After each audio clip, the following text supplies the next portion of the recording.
ஏதாவது ஒரு பிரச்சனைனா கால் பண்ணி பேசு அப்படின்னு சொல்லக்கூடிய உயிர்கள் நம்மளை சுற்றி இருக்காங்க அப்படின்னா அது மிகப்பெரிய கிஃப்ட்டுங்க. அப்படி யாரும் இல்லைனா தயவுசெய்து யாராவது ஒருத்தரையாச்சும் அப்படி கிரியேட் பண்ணி வச்சுக்கோங்க.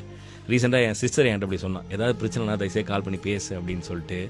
ஒரு மனிதனால் ஏற்படக்கூடிய காயங்களுக்கு மருந்து இன்னொரு மனிதன் தான் அப்படின்னு ஒரு ரைட்டர் எழுதியிருப்பாரு. விஜய் ஆண்டனி கூட ரீசெண்டாக நமக்கு துரோகம் பண்ணிட்டாங்க, நம்மளை கஷ்டப்படுத்திட்டாங்க அப்படின்னா அவங்க கூட பேசக்கூடாதுன்னா இந்த உலகத்தில் யார்ட்டுமே நம்ம பேசாமல் போயிடுவோம். அவங்க சொன்ன விஷயத்துக்கு ரொம்ப நம்ம பெருசாக எடுத்துகிட்டு அவங்கள ஹீரோ ஆக்கிடாதீங்க அப்படின்னு சொல்லியிருந்தாரு.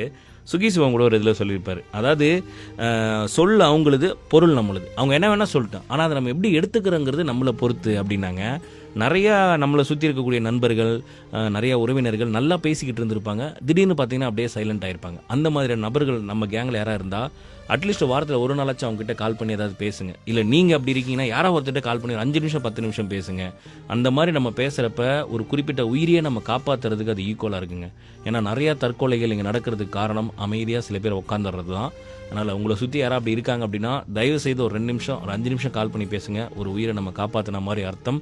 மனிதர்களுக்கு மருந்து பல நேரங்களில் சக மனிதன் தாங்கிறது உண்மை.